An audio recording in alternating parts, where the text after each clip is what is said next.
Chapter 11, The Shadows. That night, he went home and found himself staring at the moon again, its light spilling through the cracked curtains like a blade. For a moment, he could almost see her, standing in her kitchen, hair loose, eyes tired but kind. Then the image faded, and he was alone again. But something was changing inside him. Each time the moon rose, the wolf stirred earlier. His control frayed at the edges. Anger came quicker now, flashes of it, like sparks from a broken wire. He began hearing things in the wind, whispers that weren't there. He'd wake some nights, convinced someone had called his name. The town felt emptier, darker. Even the forest seemed to shift, as if it too mourned the absence of her light. One evening, when the fog rolled thick, Izek stood at the edge of the woods, his hands curled into fists. "You can't just forget her," the wolf whispered inside him. "I'm trying," he growled back. But even as he said it, he knew it wasn't true. Because no matter how far she ran, every path in his blood still led to her. And somewhere in the distance, in a city of glass and rain, Mira turned in her sleep, heart racing, as if some invisible thread had pulled taut between them once again. Elaren was everything she had dreamed of. Sleek buildings rising into foggy skis, streets buzzing with people, the clatter of ambition echoing in every corner. The office smelled faintly of coffee and polished wood, and the hum of computers reminded her that she had finally arrived. She smiled at the receptionist, waved at the new colleagues who introduced themselves politely. Every detail screamed success. Yet, behind the facade of accomplishment, the hollow inside her yawned wide. Abir laughed at his new schoolmates, clutching his backpack straps like a tiny explorer. Aneta, the nanny Mira had just hired, moved around the apartment like a careful guardian angel, making sure everything felt safe. But Mira's eyes kept drifting to the window, to the streets, to the shadows. Izek should be here. He was. And that absence, the way the city's lights failed to burn away the ache, was louder than any office or bustling sidewalk. She had left Ravenshade for safety, for Abir, for herself. And yet, every memory of him clung like rain on her hair. The stormy walks, the laughter in the rain, the soft brush of his fingers, the warmth of his kiss that had lingered far too long in her memory. 4 months later, Sunday morning dawned soft and gold over Elaren, sunlight spilling lazily through the wide glass windows of Mira's high-rise apartment. The city stretched beneath her balcony like a painting, quiet streets, distant hum of cars, and clouds drifting above the skyline. She was sipping her coffee when the doorbell rang. When Mira opened the door, she froze. Standing there, smiling shyly with tired eyes and wind-tangled hair, was Nova. For a moment, neither spoke.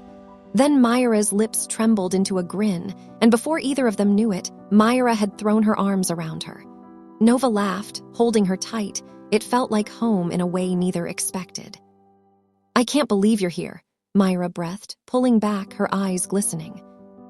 "Izek told me to come," Nova said softly, "but I wanted to, too."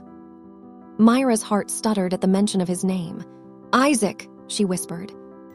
Inside, the apartment felt brighter that day. Mira fussed over Nova like an older sister, making her tea, preparing lunch, showing her the view from the balcony. The apartment was sleek and modern, all glass and white marble, but Nova's presence made it feel warmer, real. Abir came running from his room, his little feet pattering on the floor. "Nova," he squealed, recognizing her instantly. She bent down, scooping him up in her arms with a grin.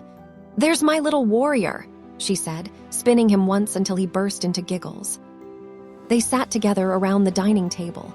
Mira had made biryani and fried fish, her mother's recipes she'd perfected over time. They talked and laughed as if the world outside didn't exist.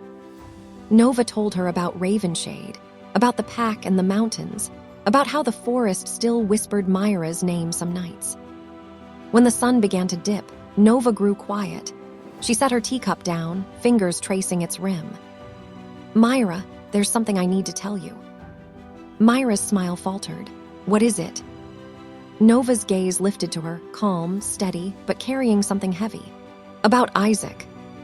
Mira felt her breath catch. "What about him?" Nova exhaled slowly. You remember how he used to disappear on full moons? Mira nodded. He wasn't just running wild.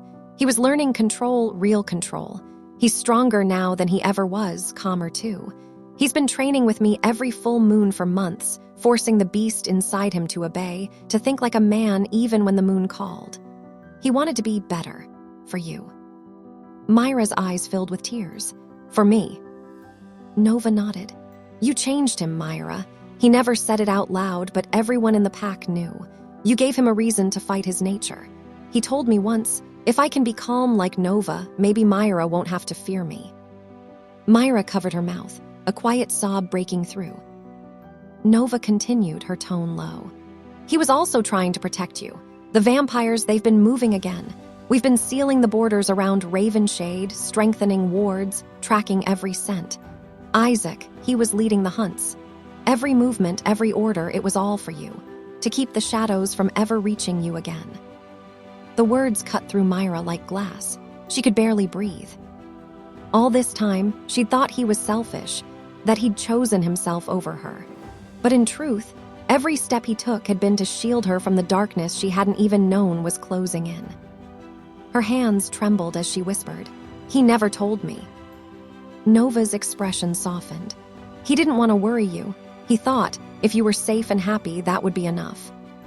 Myra's tears spilled freely now, silent trails on her cheeks. I left, she said brokenly. I left him thinking he didn't care. He tried to explain that day, but I didn't let him in. I decided it all too quick. Nova reached across the table, taking her hand gently. He never blamed you, Mira, not once. He just watched from afar. Even now, I think a part of him still does. Abir, sensing the tension, climbed onto Myra's lap and hugged her tightly. She held him close, her heart heavy with guilt and love and all the words she'd never said. Mira watched Nova gather her bag by the door and before she stepped back into the gray light, asked the question she'd been holding like a stone in her chest. How is he really?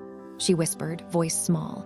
Nova paused, met her eyes, and for a heartbeat the room brimmed with a dozen unspoken answers, exhaustion, stubbornness, the steady weight of guilt and devotion, before she said softly, He's alive. He's hurting. He's trying.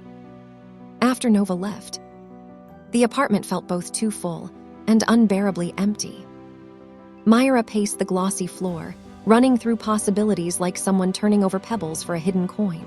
Go back and try to fix what she broke, swallow the pride and apologize, or stay away, keep Abir safe, let him heal without her presence, or accept that perhaps he'd already moved on, that his heart might close the same way hers had once done to survive. Maybe it was selfish to ask for him to wait. Maybe it was cruel to ask him to forgive. Her mind spun with what-ifs until they blurred together, every path leading to pain or hope in equal measure.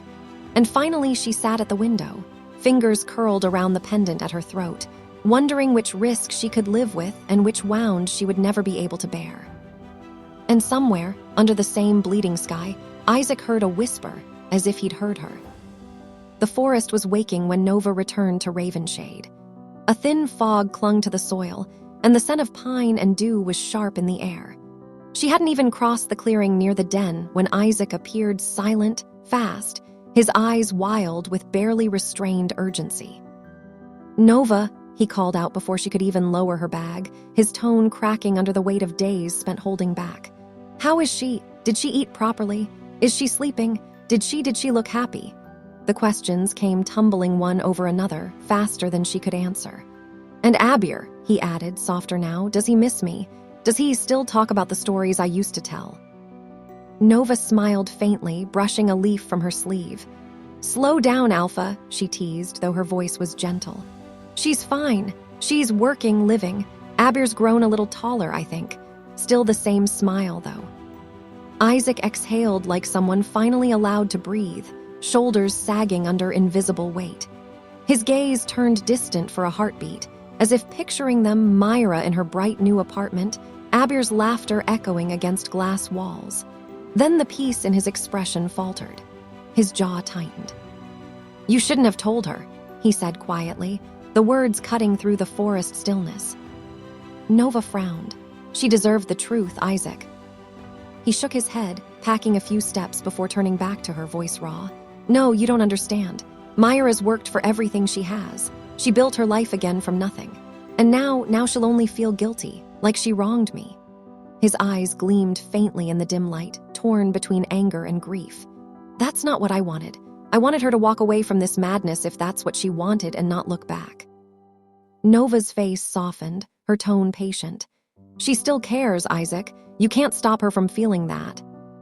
But Izek just looked away, fists clenching at his sides. Caring is what will break her, he murmured. And the worst part is, I'll be the reason she doubts herself again. A month later, today was Abir's 4th birthday, 28th November. 4 years old, Abir and Mira shared same birthday. She thought as she tied another silver balloon to the party table. He was growing so fast she could hardly keep up. The venue she'd rented, a cheerful little community hall on Oak Ridge Lane, smelled faintly of frosting and paint. Cartoon cars lined the walls, paper streamers fluttered like laughter frozen midair. Mommy, can I have 2 cupcakes? Abir's voice rose over the music. Mira turned with a smile that was more exhaustion than grace. Only one for now, birthday boy. The other guests haven't even arrived. He pouted dramatically, then giggled when she tickled his side. For a moment, everything was easy, just a mother and her child, surrounded by balloons and the scent of vanilla. Guests trickled in, coworkers, faces polite and friendly, people who barely knew her but had come anyway. We couldn't say no to a car-themed party, one of them laughed, handing her a bright red gift bag. Mira smiled gratefully, even if her mind kept drifting.